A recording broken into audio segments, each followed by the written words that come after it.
যে রাস্তা দেখে লোকে হেঁটে যাচ্ছে, এটাই কিন্তু গৌরীকুণ্ড থেকে কেদারনাথ হেঁটে যাওয়া রাস্তা। এই সোজা গলি ধরে চলে যাচ্ছে। আর আমি এখান থেকে সিঁড়ি দিয়ে ওপরে উঠে গেলাম, এই সিঁড়িটা দিয়ে ওপরে উঠে আসার পরে এখান থেকে এইখান দিয়ে সিঁড়ি দিয়ে উপরে উঠে এলে আমাকে যে রুমটা দেওয়া হয়েছে সেই রুমটা হচ্ছে এইটা। এখানে এখানে অজস্র এরকম ঘুরছির মধ্যে অনেক বড় বড় হোটেল আছে ঢাকায়। তো আমি এসে রুম খুঁজছিলাম, তো রুম পাচ্ছিলাম না। অনেক জায়গায় জিএমইয়া জিজ্ঞেস করলাম, অনেক জায়গাতে কেউ দিল না। একটা লোক আমাকে ডেকে জিজ্ঞেস করলো, ভাই তোমার রুম লাগে? বললাম হ্যাঁ। বললাম কজন? বললাম একজনই। বললো তাহলে ডরমেটারি নিয়ে নাও। বলা তোমাকে এইটা দেখালো। তো ঢুকে দেখুন, আপনাদের দেখাচ্ছি একটু ওদিকটা। তো চলুন এই ভেতরে ঢুকলাম। দেখুন এখানে সিঙ্গেল বেড ঠিক বাঙ্ক করা রয়েছে, যেমন ট্রেনে থাকে। এখানে একজন শুতে পারবে, এই সিঁড়ি দিয়ে উঠে এখানে একজন, ঠিক আছে। আর এদিকগুলো আছে ডবল বেড। এখানে দুজন ডবল থাকতে হবে, এখানে দুজন ডবল। আবার এদিকেও দেখুন, এদিকে দুজন ডবল, এদিকে দুজন ডবল। মানে এদিকগুলো হচ্ছে ডবল ডবল করে সিঁড়ি দিয়ে ওপরটায় উঠে গিয়ে থাকতে হবে। ওখানে টয়লেট রয়েছে। আর এদিকগুলো হচ্ছে সিঙ্গেল। এই লম্বার একটা হচ্ছে পুরো সিঙ্গেল, আর এই একটা সিঙ্গেল। এগুলো মোটামুটি ভর্তি ছিল। আমি যখন এসেছি আমি পেলাম হচ্ছে কি আপনাদের এই রুমটা, মানে এই বেড নাম্বার 25 এখানটাই পেলাম। এই আমার দুটো ব্যাগ, একটা কম্বল দিয়েছে, একটা বালিশ দিয়েছে, পর্যাপ্ত ব্যবস্থা। এই লাঠি জল এগুলো আমারই, আমি গোছাচ্ছি এখন সকালে। কাল রাতে আর এসে ভিডিও করার মতো অবস্থায় ছিলাম না, ঘুমিয়ে পড়েছি। তো এখানেও দুটো বালিশ দেওয়া রয়েছে, এখানেও দুটো কম্বল দেওয়া রয়েছে। মানে কম্বল মানে এগুলো ঠিক লেপ আর কি, পুরোনো দিন আমাদের যে লেপগুলো ছিল এখানে। আর এখানে টয়লেট রয়েছে। লাইটটা এখন এই মুহূর্তে জ্বলছে না কেন বুঝতে পারছি না, রাতে জ্বলছিল। এখানে এখন একটা ওয়েস্টার্ন কোমোড রয়েছে, এখানে বেসিন রয়েছে। মানে এখানে 3টে ওয়েস্টার্ন কোমোড রয়েছে, 2টো বেসিন রয়েছে। এখানে চানের কিন্তু কোনো ব্যবস্থা নেই, জল অফুরন্ত রয়েছে, আপনি ইউজ করতে পারেন, চান করতে এখানে পারবেন না। এমনি নর্মাল জলে চান করতে পারবেন না, তো গরম জল দূর কী বাদ। এই হচ্ছে কি ব্যবস্থাপনা। আচ্ছা, আরও যদি দেখাই আপনাদেরকে, দেখুন এখান থেকে একটা সিঁড়ি রয়েছে এই ফাঁকে। এই সিঁড়ি দিয়ে যদি ওপরে উঠে যাই, এখানেও কিন্তু থাকার ব্যবস্থা করে দিয়েছে, ঠিক আছে। ওপরটা হচ্ছে প্রথমে টিনে, তারপরে কিন্তু প্লাই দিয়ে করা রয়েছে এবং লাইটের ভালো ব্যবস্থা রয়েছে এবং ক্যামেরাও লাগানো রয়েছে। যেমন সিসিটিভি ক্যামেরা, এটুকুন যাওয়ার মতো সিসিটিভি ক্যামেরা রয়েছে। তো থাকতে আপনার খুব একটা অসুবিধা হওয়ার কথা নয়।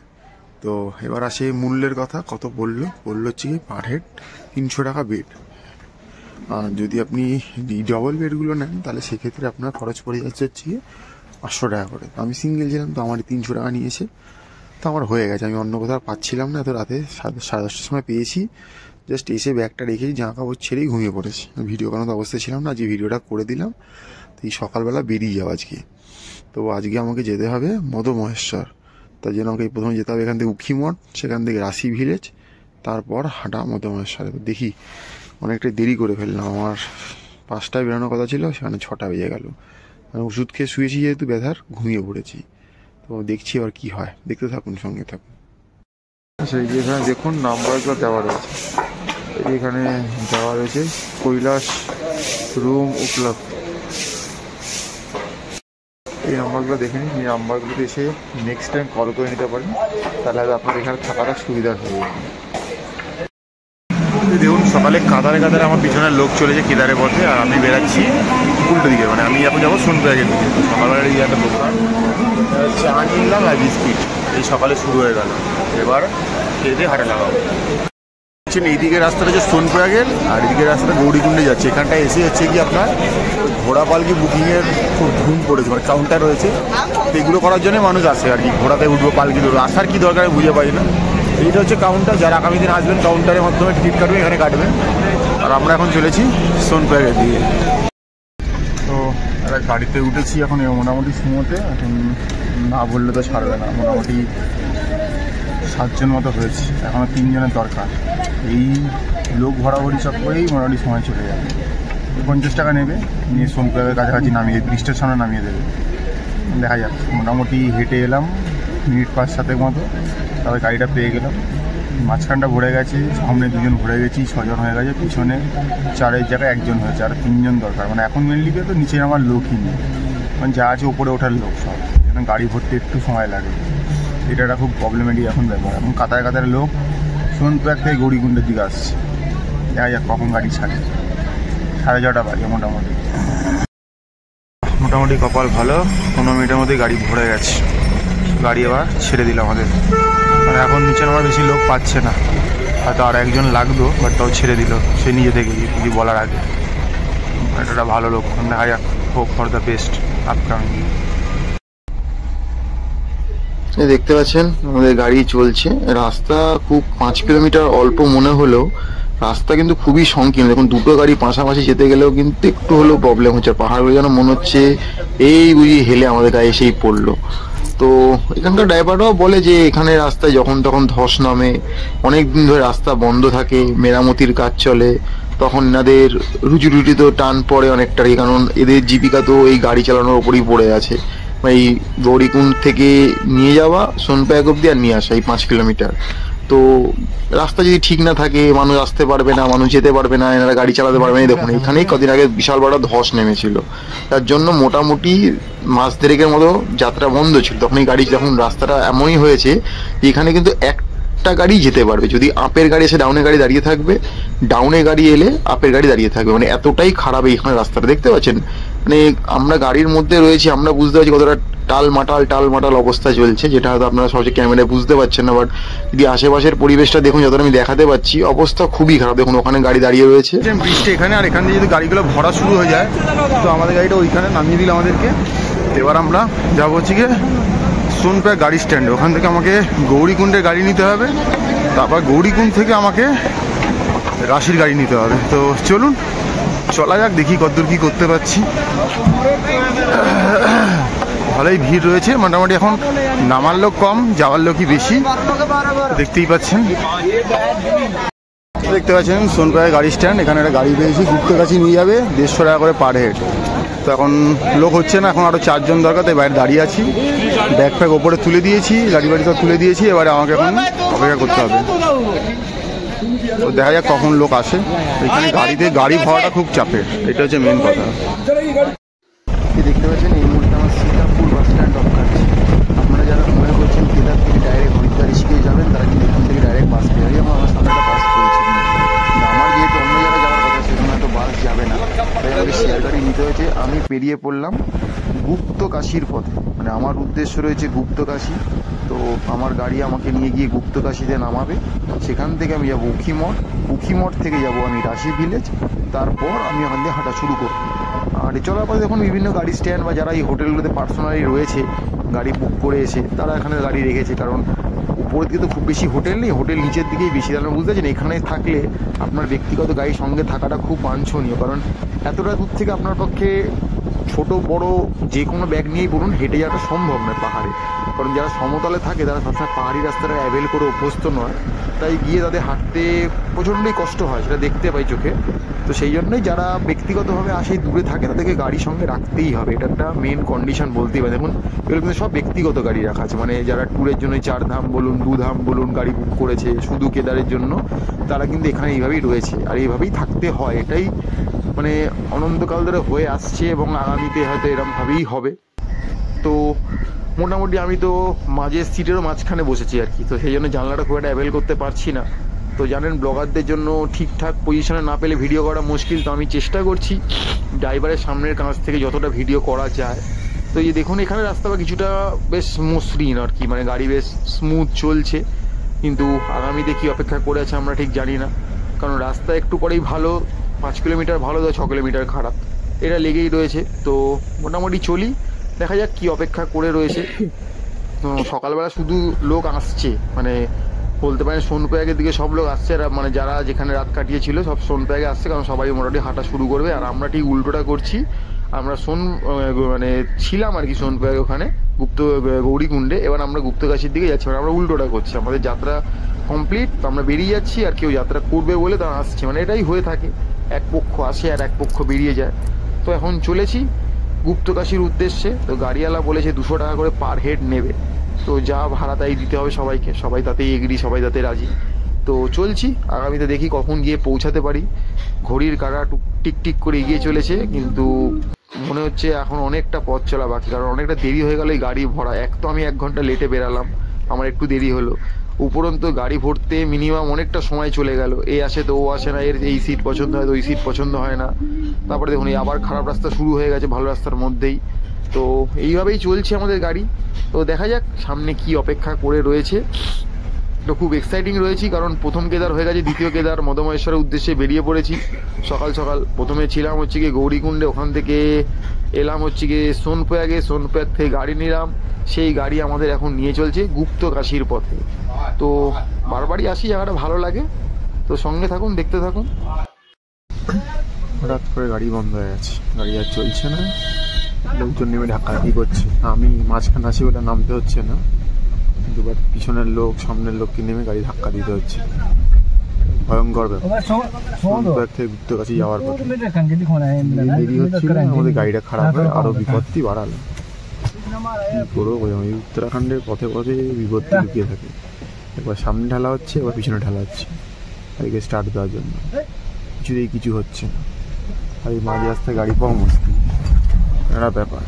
এখন দেখা যাক কি অপেক্ষা করে আছে, কিছুই বোঝা যাচ্ছে না। এই যে গাড়ি দেখতে পাচ্ছেন আমাদের, এখন আমরা গাড়িটাকে ঠেলাঠেলি করছি সবাই মিলে। দেখুন আমরা এখন সব গাড়িটাকে ঠেলছি, আমাদের একটু ভিডিও করছি তাই। এবার কখন চালু হয় কিছু বুঝতে পারছি না। এই হচ্ছে এখন চলার পথে আমাদের অবস্থা। পাহাড়ে সব কিছু সম্ভব, সব পরিস্থিতিতে তৈরি থাকতে হবে, নাহলেই বিপদ।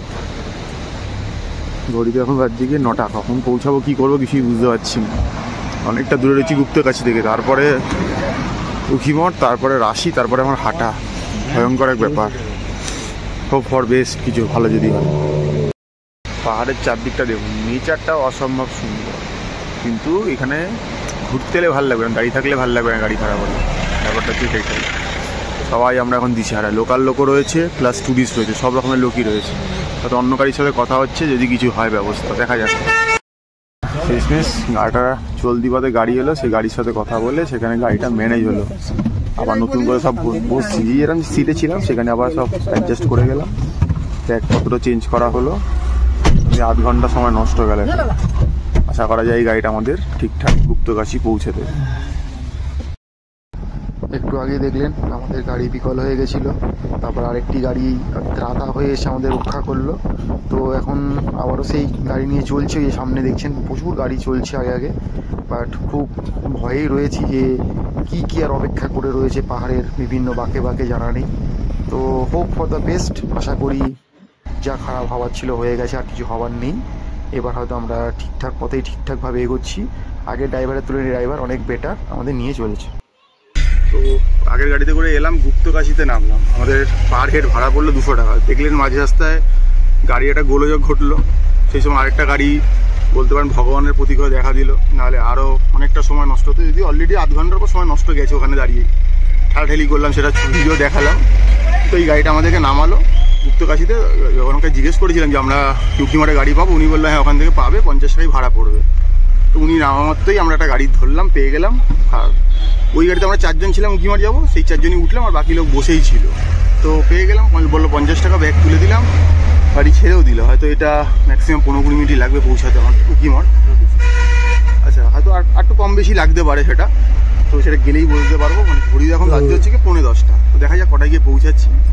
আর ওখানেই কিন্তু আমাদের যাত্রা শেষ নয়, তারপরেও কিন্তু আমার আরেকটা ট্রান্সপোর্ট নিতে হবে, সেটা নিয়ে আমার যেতে হবে রাশি ভিলেজ বা রাশি গ্রাম, যেই নামেই ডাকুন না কেন সেখানে। তারপরে আমাদের শুরু হবে পায়ের কারুকার্য, মানে তখন 11 নম্বর বাস চলবে আমাদের, একটা ব্যাপার। আর পাশে আমার এক দাদাকে পেয়ে গেছি, উনিও কলকাতা নিবাসী, মানে কলকাতায় একদম আশেপাশেই থাকেন উনি, খড়দাতে।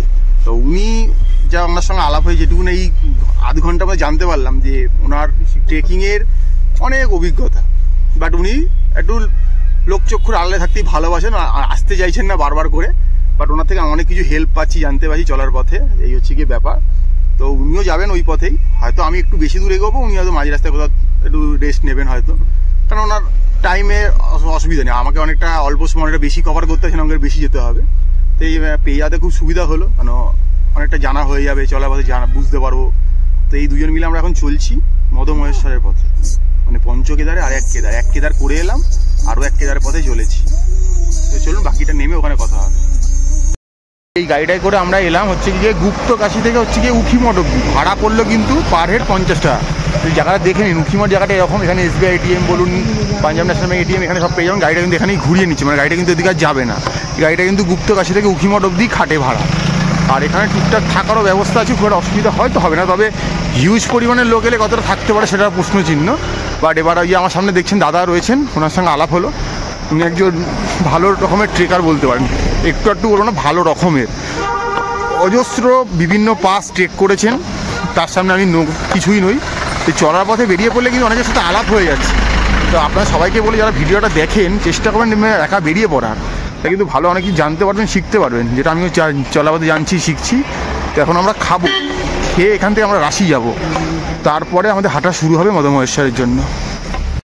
এই উখিমঠের রাস্তা আপনার দেখালাম, ওখানে একটা দোকানে আমরা ঢুকে বললাম খাবো বলে। কোনো নাম না জানা দোকান, চিনি না জানি না, টেস্ট কম জানি না। 2টো চায়ের অর্ডার দিয়েছি লাইট চিনির, জানেনি চিনি খাই না আমি, দাদাও কম খান সেরকম। আর 2টো আলুর পরোটা অর্ডার দিয়েছি, দুজনের জন্য একটা করে, ভালো লাগলে হয়তো পরে একটা নিতে পারি। কেমন খেতে ঠিকঠাক? আচ্ছা, তো আলুর পরোটা কিন্তু দাম বলেছে আমাদের মাত্র 40 টাকা। এটা কিন্তু খুব আমাদের সাশ্রয়ী মনে হয়েছে। চাটা এখনও কিছু বলেনি, ধরে নিচ্ছি 15 থেকে 20 টাকায় কিছু একটা হবে আই থিঙ্ক, এর বেশি, এর কমও হবে না বেশিও হবে না। তো এটি এখন মোটামুটি খেয়ে নেবো। তারপর এখান থেকে এই দোকানদারের সাথে কথা বললাম, সে বললে এখান থেকে সামনে গেলেই রাশির গাড়ি পেয়ে যাবে, সাবাড়ি গাড়ি পেয়ে যাবে, মানে যেগুলো আমরা শেয়ারে খুঁজছি ধরবো একদম সুমান্তা রাশি। তারপরে হাঁটা শুরু হবে দ্বিতীয় কেদারের উদ্দেশ্যে মদমহেশ্বরের পথে। এই যে দোকানটা এসেছিলাম, এই দাদার দোকান, দাদা এখানকার লোকাল লোকাল, এই দাদা কিন্তু এখানকার লোকাল। এই রাশিতে যারা আসবেন এই দাদার দোকানে খেতে আসবেন, কিন্তু হেভি ভালো খাওয়া দাওয়া। দাদার দোকানে খাওয়া দাওয়া কিন্তু খুব ভালো। রানা, আচ্ছা দোকানের নাম রানা, যে কেউ বলে দেখিয়ে দেবে। আর আপনি এখানে যখন মদমহাশয় গাড়ি ধরতে যাবেন তখন এই দোকানটা পড়বে। এই দোকানে কিন্তু পরোটা পাবেন, চা পাবেন, বিস্কিট, ম্যাগি সব পেয়ে যাবেন, চিপস, কুরকুরে, কিছু নামকিন ভাজাও রয়েছে, এগুলো পেয়ে যাবেন, বান রয়েছে সেগুলোও পেয়ে যাবেন। তো খুব ভালো খাওয়া দাওয়া করলাম সকাল সকাল। দাদা একদম যেরাম বলেছি সেরাম চা বানিয়ে দিচ্ছে, সেরকম পরোটা বানিয়ে দিয়েছে একদম। তো চলার পথে এই দোকানটা অবশ্যই খাবেন একদম। চোপটা দিয়ে উঠে এলাম, ঢালটা দিয়ে এই একটা মোড়, এখান থেকে কিন্তু উখিমঠে বিভিন্ন গাড়ি ছাড়ে, এখান থেকে আপনি চোপটার গাড়ি পাবেন। আর সামনে গেলে রাশি, আমরা জিজ্ঞেস করলাম, বললো সামনে চলে সামনে রাশি গাড়িটা পাবে। মানে আমি যখন চোপটায় যাবো তুঙ্গনাথ করতে তখন আমি এখান থেকে গাড়ি পাবো। আর এখন আমি আজকে মদমহেশ্বর যাবো, তাই আমি সামনে থেকে গাড়ি ধরবো। তো এখানে কিন্তু টুকটাক দোকানপাট রয়েছে, মুদিখানা দোকানও রয়েছে, ফলের দোকান রয়েছে, একটা মিষ্টির দোকানও দেখলাম, এখানে মিষ্টি গেলে খেতে পারেন কিন্তু এখানে, ঠিক আছে। তো এইসব দোকান থেকে শুকনো মিষ্টি পেয়ে যাবেন, বাল মিঠাই, সনপাপড়ি এগুলো পেয়ে যাবেন। তো আমরা দেখি কোন গাড়িটা রাশি যাবে, আমরা রাশি ভিলেজ যাব বা রাশি গ্রাম যাব। এখানে ওষুধের দোকান থেকে শুরু করে অনেক মানে ঠিকঠাক জনপদ একটা, খাবারের দোকান টোকান সবই পেয়ে যাবেন। তো আমরা এখানে এখন ঘুরছি ফিরছি, তো আমরা এখন দেখি কোন গাড়িটা যাবে সেটা জিজ্ঞেস করি, সেই গাড়িতে আমরা উঠে পড়বো। উঠে আমরা বেরিয়ে যাবো রাশি। ওই যে গাড়িওয়ালা আমাদের ডাকছে দেখুন, রাশি রাশি করে, রাশিতে গিয়ে রাশি রাশি আনন্দ পাবো, আমার একটা ব্যাপার স্যাপার। তো আমরা এখন যাচ্ছি রাশির পথে। তো দেখুন, চলুন দেখি কত করে নেয় কি নেয় সব জানি। এই দেখছেন এই গাড়িটাই করে আমরা চলে যাবো রাশি। আমরা ব্যাগ ট্যাগ উপরে তুলে দিয়েছি, রাশি ভিলেজে চলে যাব। সেখানে গিয়ে আমাদের হাঁটা শুরু হয় মদমহেশ্বরের উদ্দেশ্যে। তো গাড়িতে মোটামুটি 4 জন মাত্র হয়েছে, আমরা 2 জন, আরও 2 জন, বাকি লোকজন জোগাড় হোক তারপর আমরা যাব। আমি হয়তো একটু এগিয়ে থাকতে পারতাম, যদি কালকে ঠিক সময় আমি কেদার থেকে নামতে পারতাম তাহলে হয়তো আমি অনেকটা পথ এগিয়ে যেতে পারতাম। বাট কালকে তো কেদারে আমার অনেকটা সময় চলে গেল দর্শনের জন্য। অনেকেই কিন্তু ছিল কালকে লাইনে দর্শন করেনি, দর্শন না করেই নেমে গেছে। বাট আমি ভাবলাম যখন এসছি একটা পূর্ণ কাজে, শুধু তো মন্দির দেখাটাই শেষ কথা নয় বা আসাটাই শেষ কথা নয়, দর্শনটাও শেষ কথা।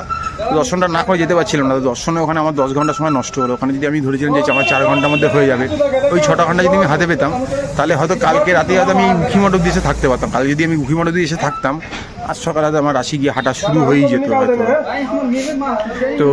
তো আমাদের যাওয়া পথে চলতো, বাট এখন দেখছি কখন গিয়ে পৌঁছাই, তারপর গিয়ে আমাদের হাঁটা শুরু হবে। তো মোটামুটি এখানে এখন বাজে হচ্ছে 11টা, যখন আমরা দাঁড়িয়ে রয়েছি উখিমঠে আর কি। এবার রাশিগ্রামে পৌঁছাতে মনে হয় 12টা বেজে যাবে। তারপরে যদি 12টাতে যাত্রা শুরু করি, মোটামুটি আশা করছি 6টা-7টার মধ্যে পৌঁছাতে পারবো। 22 কিলোমিটার যাত্রা রয়েছে, ঘন্টায় যদি 3 কিলোমিটার করে যাত্রা ধরি, তো মোটামুটি 18-19 কিলোমিটার রাস্তা হয়তো করে ফেলতে পারবো। সাথে এক দাদা রয়েছে, তিনি অভিজ্ঞ, হয়তো তারা এগুলো আগে করা রয়েছে। এখন বাকিটা সময় বলবে, পথ চলতে গিয়ে কে কতটা কাকে সাথ দিতে পারবো দেখতে পারবো। দাদা যদি মনে করে পুরোটা না যাবে, হয়তো কোথাও মাঝে থেকে যেতে পারে, বাট আমি কিন্তু পুরোটাই যাবো আজকে মদমহেশ্বর অব্দি। তো এই গাড়ির সামনে দাঁড়িয়ে রয়েছি, গাড়িতে উঠবো, খাওয়া দাওয়া হয়ে গেছে, পেটে তেল মানে পেটে এই মানুষটাকে যদি শরীর মনে করি তার ফিউল কিন্তু ভরে নিয়েছি। এবার গাড়িতে এখন লোক আসার অপেক্ষা, গাড়ির লোক এসে গেলেই 4 জন হয়েছি, আরও হয়তো এখনও 6 জনের দরকার রয়েছে, তাহলে কিন্তু ছেড়ে দেবে আর আমরা কিন্তু চলে যাব একদম মদমহেশ্বরের উদ্দেশ্যে। 12টার সময় এখানে চলে এসেছিলাম, খাওয়া দাওয়া করে দাঁড়িয়ে আছি সেই গাড়ি নিয়ে। গাড়িটা আমার ছাড়লো হচ্ছে গিয়ে পুরো পাক্কা 12টা একই। কতক্ষণ লাগে সেটা নেমে বলবো। ভাড়া নিচ্ছে পার হেড 120 টাকা, গাড়িতে আছে 12 জন। গাড়ি ভরতে সময় লাগলো 1 ঘন্টা। মানে এই গাড়ি ভাড়াটা উত্তরাখণ্ডে একটা বিশাল বড় ফ্যাক্টর বা প্রবলেম বলতে পারে। আমাদের মতো লোকের যারা শহরে থাকি, আমাদের পাড়ার অটো ফটাস করে ভর্তি হয়ে যায়, আর ফটাস করে গাড়ি ছেড়ে দেয় অটোওয়ালা, আবার রাস্তায় কাটা দুটো লোক চলে। এবার এখানে সেসব হবে না, ওরা বলে দিচ্ছে গেলে যাবেন, না গেলে না যাবেন, আপনার ব্যক্তিগত ব্যাপার। গাড়ি অবশ্যই ভরতে হবে, গাড়ি না ভরলে কিন্তু গাড়ি যাওয়ার কোনো প্রশ্ন নেই। তো উঠে পড়েছি, বললো ঘন্টাখানেক লাগবে, মানে আমি ভেবেছি একটাই গিয়ে আমরা হয়তো পৌঁছাবো রাশি ভিলেজ বা রাশি গ্রামে। তো চলুন যাওয়ার পথে একটু সিনারি ভিডিও দেখা যাক ব্যাক ক্যামেরায়। ফ্রন্ট ক্যামেরা আমাকে দেখে খুব একটা লাভ হবে না। চলার পথে পাহাড়ি ভিউগুলো একটু দেখতে থাকুন আপনারা, প্রকৃতিকে নেচারকে এনজয় করুন। কারণ আমরা তো সারাদিন ওই কংক্রিটের জঙ্গলে বন্দি, এসি, মোবাইল, রিমোট, টিভি এসবেতেই বন্দি। এর বাইরেও যারা পৃথিবী আছে, যা নিজস্ব একটা গতি প্রকৃতি আছে, সেটা দেখুন। যেটা এখানে এলে বিশেষ করে এই হাওয়াটা যখন গায়ে লাগছে ফিল করছি, সেটা তো আপনাদেরকে আর ক্যামেরার মাধ্যমে ফিল করাতে পারছি না। সেটা ফিল করতে হলে আপনাদের শারীরিকভাবে এখানে এসে উপস্থিত হতে হবে। আর পাহাড়টা দেখুন কত সুন্দর লাগছে। রাশি ভিলেজটা দেখতে দেখতে আমরা যাচ্ছি উখিমঠ থেকে রাশি ভিলেজের পথে। অসম্ভব সুন্দর।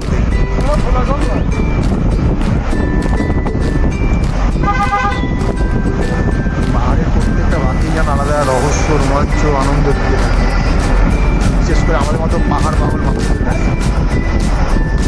দেখতে পাচ্ছেন সুন্দর। আপনারা যারা শুধু ওই কেদারবর্তীতে আটকে আছেন তারা একটু এদিকটাও আসতে পারেন, দেখতে পারেন, হয়তো আপনাদের ভালো লেগে যেতে পারে, লাগবেই যেতে পারে, লাগবেই আশা করা যায়। তো আমরা চলছি, আমাদের পঞ্চ কেদারের একটা সিরিজ চলছে, তার দ্বিতীয় কেদার মদমহেশ্বরের পরে। জায়গাটা হচ্ছে রাশি ভিলেজ বা রাশি গ্রাম, যেটা যাচ্ছি আমরা উখিমঠ থেকে। আর এই উখিমঠ থেকে হচ্ছে মদমহেশ্বরের শীতকালীন আবাস। শীতকালে যখন ওই মদমহেশ্বরকে টলিটা নামিয়ে নিয়ে আসা হয়, তখন এনে কিন্তু এই উখিমঠে রাখা হয়। পাহাড়ির মধ্যে গাড়ি চলছে।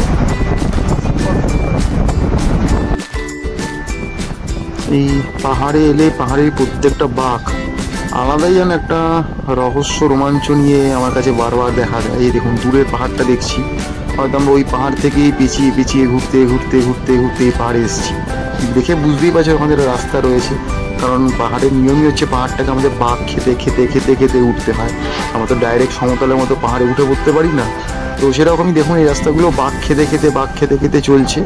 চারপাশ প্রচুর গাছপালা রয়েছে, হয়তো কিছু গাছপালা রুক্ষ রয়েছে, বাট এখানে কিন্তু সবুজের সমারোহটা কিন্তু অনেক বেশি রয়েছে। অর্থাৎ যদি মদমহেশ্বর আসবেন মনে করেন, অর্থাৎ রাশি ভিলেজের দিকে যদি মদমহেশ্বর কেউ নাও আসেন, যদি মনে করেন রাশি ভিলেজটাও এসে এক্সপ্লোর করে যাবেন, থাকবেন, প্রচুর সবুজকে পাবেন। মানে এতটা সবুজ হয়তো আপনি আপনার সমতলে কোথাওই পাবেন না। দেখুন এই পাহাড়গুলো প্রত্যেকটা সবুজে মোড়া। তো এই দেখতে দেখতে চলছি, খুব ভালো লাগছে। বাট আবারও বলছি, আপনারা আসুন, এসে ঘুরুন, কিন্তু পরিবেশকে নষ্ট করবেন না, সবুজকে নষ্ট করবেন না, পাহাড়কে নোংরা করবেন না। আসুন, ভালোভাবে থাকুন, ছবি তুলুন, ঘুরুন। আপনাদের জন্যই প্রকৃতিকে বাঁচিয়ে রাখাটা আমাদের কর্তব্যের মধ্যে পড়ে, তাই প্রকৃতিকে নষ্ট করবেন না। তো দেখুন কি সুন্দর লাগছে দেখতে, মানে ক্যামেরা চাইলে বন্ধ করতেই পারছি না, ক্যামেরা ব্যাটারি শেষ হয়ে যাচ্ছে, আর তাও যেন বন্ধ করতে পারছি, মনে হচ্ছে না ছবিগুলো তুলেই যায়। কারণ পাহাড়কে প্রচণ্ড পরিমাণে ভালোবাসি, তাই পাহাড়কে ছেড়ে থাকতে পারি না। আর এরকম গাছে মোড়া পাহাড়ের ভেতর দিয়ে যাচ্ছি, বিশাল ব্যাপার লাগছে আর কি। তো খুবই ভালো লাগছে, প্রথমবারের জন্যই এসেছি এই রাশি ভিলেজে। তো হয়তো ভালো লেগে গেলে হয়তো আবারও আসতে পারি আগামী দিনে, কারণ যে জায়গাটা ভালো লাগে সেই জায়গাটা তো আরেকবার যেতে ইচ্ছাই করে। তো গাড়ি চলেছে বেশ মোটামুটি, আর এখানে যা দেখতে পাচ্ছি মোটামুটি খুব সীমিত সংখ্যক গাড়ি আর কি চলে, যা বুঝতে পারছি। কারণ সারাদিন যে খুব একটা রাস্তায় গাড়ি আনাগোনা দেখতে পাচ্ছি না, মানে ওই একটা কি দুটো গাড়ি ভরলেই চলে আর কি। মানে রাশি থেকে যাদের উখিমঠে আসতে হয়, হয়তো ওই একটা দুটো গাড়ির ওপরই ভরসা করতে হয়, যার জন্য কিন্তু গাড়ি না ভরলে, কিন্তু ব্যক্তিগত গাড়ি না থাকলে কিন্তু যাওয়ার কিন্তু কোনো আর পথ নেই। তো দেখুন খুব সুন্দরভাবে চলেছি, মানে কিছু কিছু জায়গা দেখে যেন মনে হচ্ছে ঠিক দার্জিলিং যখন যাই চা বাগানের মধ্যে দিয়ে, সেই জায়গার কিছুটা ফিল পাচ্ছি আর কি। ঠিক মনে হচ্ছে না দার্জিলিং যাচ্ছে একটা ব্যাপার ফিল করছি আর কি। কিন্তু এই মুহূর্তে রয়েছি কিন্তু উত্তরাখণ্ডে। তো উত্তরাখণ্ডের উখিমঠ থেকে চলেছি রাশি ভিলেজের পথে, সেখান থেকে যাব হচ্ছে গিয়ে পঞ্চ কেদারের দ্বিতীয় কেদার মদমহেশ্বরের পথে। তো খুবই এক্সাইটিং। তো দেখতে পাচ্ছেন মাঝে মাঝে ফোন খুলে নিজে সেলফি তুলছি আর কি। মানে এগুলো না করে থাকতে পারছি না, এমন একটা ব্যাপার আর কি। মানে প্রকৃতির মধ্যে একাত্ম হয়ে মিশে থাকতে চাইছি। তো প্রকৃতি এখানে এলে বাড়ির সব কিছুকে আপনি ভুলে ইজিলি থাকতে পারেন। দেখুন মাঝে মাঝে এখানে ফোনে নেট থাকছে না, কানেকশান থাকছে না, কারোর সঙ্গে কোনো যোগাযোগ করা দরকার পড়ছে না, জাস্ট ক্যামেরাটা অন করে নেচারকে ক্যাপচার করছি আর বেরিয়ে পড়েছি, বিন্দাসলি ঘুরে বেড়াচ্ছি। তো আপনারাও যদি চান, যখন টুকটাক সময় পাচ্ছেন হাতে, কাজ তো থাকবে, দেখুন কাজ থাকবে না এটা তো হতে পারে না, তার মধ্যেই আপনাকে সময় বার করে নিজের জন্য বেরিয়ে পড়তে হবে। আর ওই অন্য কারোর ভরসায় থাকবেন না যে এ গেলে যাব, এ না গেলে যাব না। আরে কেউ যাচ্ছে না, আপনি তো যেতে চাইছেন, একাই বেরিয়ে পড়ুন না। রাস্তায় ঠিক সঙ্গী সাথী ছুটেই যাবে আপনার মতো করে। দেখুন যে যেরকম তার ঠিক সেরকমই সঙ্গী সাথী ছুটে, এমনি কোনো টেনশনের কোনো কারণ নেই। কারণ আমি তো নিজে ঘুরে দেখছি, আমি যেরকম আমার মতোই আমি কিন্তু সঙ্গী সাথী পাচ্ছি। আমি কিন্তু আমার থেকে অন্য টাইপের লোকের সাথে যুক্তও হচ্ছি না বা মিশছিও না। তো অসুবিধা কিছুই হবে না, বেরিয়ে পড়ুন। আর এইসব যারা এলে চেষ্টা করবেন পাশের সঙ্গীকে এমন রাখার যে যেন আপনাকে এসব চলার পথে এনকারেজ করতে পারে। এমন লোককে নিয়ে এলেন যে সে এই জিনিসে নিজেই ইন্সপায়ার নয়, তো আপনাকে ইন্সপায়ার করতে পারবে না। তো সেন সাথী একটু বুঝে শুনে চুজ করবেন না, যাকে তাকে সাথী নিয়ে আর কি চলে আসবেন না। মানে মনে রাখবেন, যার সাথে সিনেমা দেখতে যাওয়া যায় তার সাথে পাহাড় ঘুরতে যাওয়া যায় না, এটা একটা ব্যাপার স্যাপার। তো সেটাই বললাম যে সাথীটা ঠিকঠাক চুজ করবেন।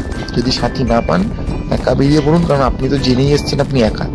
তো নিজেকে নিজেই মোটিভেট করবেন যে না আমি করছি, তাই আমার আর কোনো সঙ্গী সাথী করে দরকার পড়ছে না। বাট তাও কিন্তু আমি কম বেশি দেখবেন টুকটাক পেয়েই যাচ্ছি, যারা কিন্তু আমাকেও মোটিভেট করছে। তো রাস্তা এখানে একটু টুকটাক খারাপ হয়েওছে, কারণ এদিকে খুব একটা টুরিস্টের ভিড় থাকে না সারা বছর ধরে। আর বলতে পারেন ওই যখন মদমেশ্বর বন্ধ হয়ে যায়, তাকে উঠি মঠে যখন নিয়ে চলে যাওয়া হয়, তখন তো আরোই এখানে লোকজন হয়তো আসে।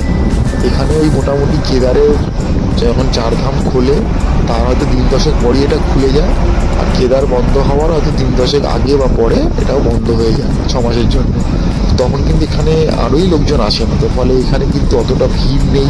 যদি রিল্যাক্সে অফবিট জায়গা খুঁজতে চান, মানে উত্তরাখণ্ডে এসে, তো আপনি কিন্তু রাশি ভিলেজটাকে চুজ করতেই পারেন উত্তরাখণ্ডে অফবিট হিসাবে এখানে থাকার জন্য, বা এসে 2-3 দিন সময় কাটিয়ে নিজেকে রিফ্রেশ করে নিজের ভেতরে নতুন করে অক্সিজেন ভরে আবার নতুন উদ্যমে কাজে নেওয়ার জন্য। তো আমি এসে কিন্তু খুব মানে এখনো অবধি আমি রাশিগ্রামে পৌঁছাইনি, চলার পথেই যা ফিল করছি মনে হচ্ছে হয়তো আগামীতে আমাকে হয়তো আমার ওই রাশি গ্রামে আসতে হতে পারে। কারণ আলাদা একটা পাহাড়ের এই যে হিমেল বাতাস রয়েছে, যেমন ছোটো ছোটো জনপথ রয়েছে এখানে। তো খুব সুন্দর জায়গাটা আর কি, মানে এই ঠান্ডা একটা হাওয়া আসছে, দমকা হাওয়া, মন প্রাণ ভরিয়ে দিচ্ছে। প্লাস এত সবুজ দেখছি যেটা শহরে দেখতেই পাই না, চোখের জন্য সুখকর, মনের জন্য সুখকর। তো এরম জায়গায় যদি অফবিট খুঁজছেন উত্তরাখণ্ডে, তো রাশি ভিলেজ হতে পারে আপনার একটা মানে যথার্থ আর কি ডেস্টিনেশন, তো গন্তব্য আর কি। তো অপেক্ষা কি আর, যারা ভিডিওটা দেখছেন তারা চলে আসতেই পারেন, নিজে দেখুন, দেখে রুট ম্যাপটা একটু বুঝে নিন। প্লাস আপনার চেনা পরিচিত লোককে শেয়ার করুন, যাতে আগামীতে যারা এরকম জায়গা খুঁজছে তারা যেন এখানে আসতে পারে, এসে এই জায়গাটাকে এক্সপ্লোর করতে পারে, এনজয় করতে পারে, পরিবেশের সাথে একাত্ম হয়ে মিশে থাকতে পারে।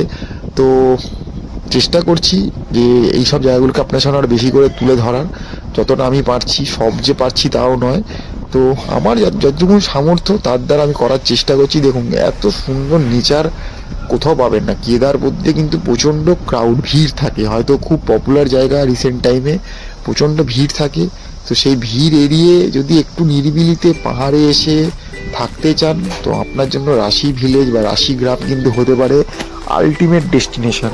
তো যেটা আমি চলে এসেছি, তো এখন অবধি রাশি গ্রামে পৌঁছায়নি, আশা করছি আর খুব শিগগিরই হয়তো পৌঁছে যাব। কারণ যখন গাড়িতে উঠেছিলাম বলেছিলাম আমাদের 1 ঘন্টা 10-15 মিনিট মতো সময় লাগবে, আর গাড়ি ভাড়া নিচ্ছে ওই 120 টাকা মতো পার হেড। ব্যাপারটা হচ্ছে এটাই যে যখন একটা অজানা কোনো জায়গায় যাচ্ছি, হয়তো অনেকে লোকের মুখে অনেক কিছু শুনেছি সেই জায়গা সম্বন্ধে, জায়গাটা এরকম ওরকম, আর যতক্ষণ নিজে না পৌঁছাচ্ছি, নিজে না নিজের চোখে চাক্ষুষ দেখছি, ততক্ষণ হয়তো একটা উত্তেজনা কিন্তু থেকেই যায় যে গিয়ে কি পাবো। যখন নিজেতে একটা বেশ কোনো খরস্রোতা নদী বয়ে যাচ্ছে বিভিন্নভাবে, তো এই যে দেখতে পাচ্ছেন এই জায়গাগুলো খুব সুন্দর। মানে হয়তো আমরা শেয়ার গাড়িতে রয়েছি, তাই হয়তো পার্সোনাল গাড়িতে থাকলে কিছুক্ষণের জন্য নেমে কিছুটা ফটোগ্রাফি করা বা একটু দাঁড়িয়ে নেওয়া, একটু জিরিয়ে নেওয়া, এগুলো করতেই পারতাম। আর যেটা শেয়ার গাড়িতে গেলে হয়তো হয় না। তো যদি ব্যক্তিগতভাবে জায়গাগুলোকে এক্সপ্লোর করতে চান, তাহলে আপনারা পার্সোনাল গাড়ি নেবেন। সেক্ষেত্রে কী হবে, এই গোটা শেয়ার গাড়িতে যা ভাড়া পড়ছে সবাই মিলে, সেই ভাড়াটা আপনাকে পুরো একা দিয়ে দিতে হবে। দিলেই গাড়ি আপনাকে নিয়ে চলে আসবে, সে আপনি একা থাকতে পারেন, 2 জন থাকতে পারেন, 4 জন থাকতে পারেন, সেটা বড় কথা নয়। বাট আমি যদি একটু একা রয়েছি, বাজেট ট্রাভেল করছি, সেহেতু তো আর একা পুরো প্রাইভেট গাড়ি নেওয়া সম্ভব হচ্ছে না, আমি শেয়ার গাড়ি বলুন বা সাওয়ারি গাড়ি বলুন, তো এই পাবলিক ট্রান্সপোর্টই নিচ্ছি। তো এইভাবেই চলছি, পুরো ট্যুরটাতে তাই করার চেষ্টা করব।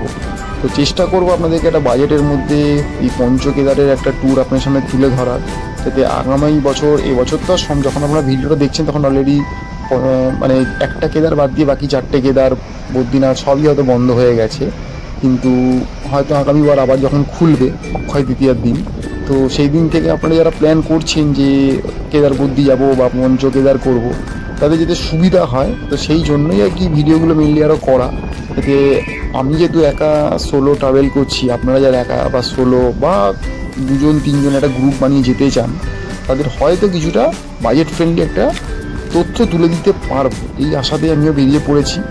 আমিও চলছি, একদম যে সব জানি হাতে নখদর্পণে তা তো নয়, চলার পথে আপনি যাই প্ল্যান করে আসুন, পরিস্থিতি যদি আপনার হাতের বাইরে চলে যায় তখন আপনার কোনো প্ল্যানই কিন্তু খাটবে, তো সেটা সময়ের সঙ্গে সঙ্গে নিজেকে মানিয়ে নিতে হবে। আমিও যদি আপনি সকালেই দেখলেন গাড়ি খারাপ হয়ে গেল, এটা তো আমার প্ল্যানে ছিল না, তো ওই জন্য কিছুটা সময় আমাকে অ্যাডজাস্ট করতে হলো। এখন ঘড়িতে অনেকটাই সময় হয়ে গেছে, তো ভেবেছিলাম যে খুব দেরি হলো 11টার মধ্যে হাঁটা শুরু করে ফেলবো, বাট এখন তো 1টা বাজতে যাচ্ছে আর কি, মানে 1টা বেজে গেছে আর কি, মানে কখন 1:30টায় হয়তো গিয়ে পৌঁছাবো, তারপর হয়তো হাঁটা শুরু করবো।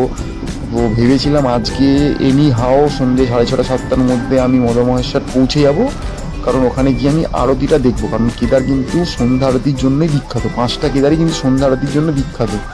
কিন্তু যা মনে হচ্ছে যে 1:30 বা 2টোর দিকে হাঁটা শুরু করলে 5 ঘন্টার মধ্যে মনে হয় না এতটা রাস্তা আমি কভার করতে পারবো।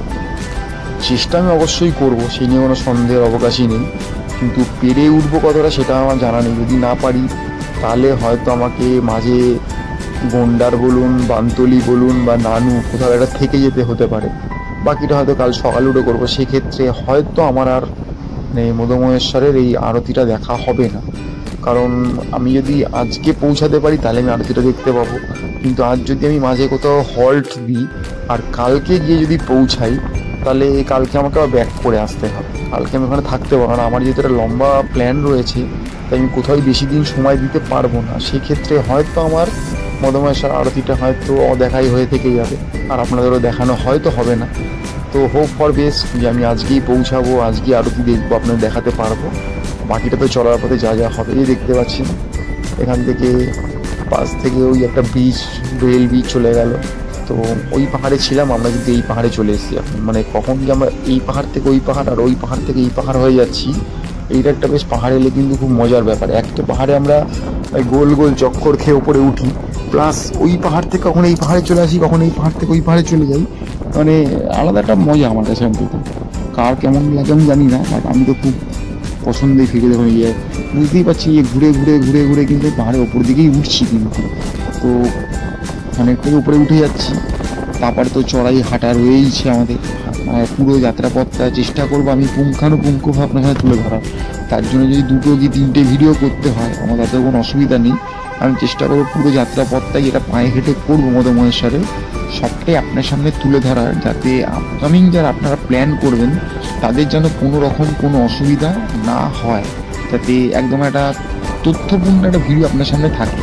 তো মনে হচ্ছে একদমই রাশি গ্রামের একদমই খুব কাছাকাছি চলে এসেছি, কারণ সামনে টুকটাক জনবসতি দেখতে পাচ্ছি, সামনে একটা স্কুলও রয়েছে মনে হচ্ছে, কারণ স্কুলের প্রচুর মানে ছেলে মেয়েকে দেখছি হেঁটে যাওয়া আসা করছে, কারণ এখানে সব কোয়েড স্কুলই হয়, কারণ এখানে স্কুলের সংখ্যা হয়তো 10-15 বা 20 কিলোমিটার একটাই থাকে, তো সেটাই যেন কোয়েড স্কুলই হয়। আমাদের শহরের মধ্যে এরকম ছেলে মেয়ে আলাদা স্কুল হয়তো খুব পাহাড়ে আপনি এইভাবে পাবেন না। তো যা বুঝতে পারছি সামনে কোনো একটা স্কুল রয়েছে বা আমরা ছাড়িয়ে এলাম, তো একদমই মানে একদম বলতে পারেন আমরা যে রাশি গ্রামের জনবসতি তার মধ্যেই চলে এসছি। তো চলুন দেখি সামনে কি অপেক্ষা করে রয়েছে। তো রাশি থেকে আরেকটু এগিয়ে যেতে হয়, এখান থেকে হাঁটাটা শুরু হয়। আমরা ড্রাইভারকে বলেছিলাম যে আমরা কিন্তু আজকেই মদমহেশ্বর হাঁটবো।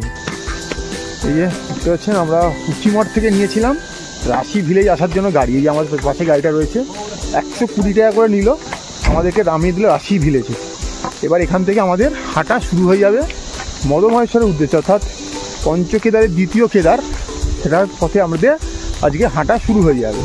তো এখানে দেখতে পাচ্ছেন পিছনে আমার অনেক গাড়ি রয়েছে, আমরা বোঝা যাচ্ছি এখানে আরও টুরিস্টরা এসছে, কেউ আগে এসছে পরে এসছে, তো জানেন সবাই তো আর একসাথে আসবে না, তো আমাদের গাড়িতে কিন্তু আমরা দুজন তো ছিলাম, কিন্তু আরেকজনও উঠেছিল, সেও মদনমহেশ্বর যাবে, বাট সেটা আমরা বুঝতে পারিনি প্রথমে।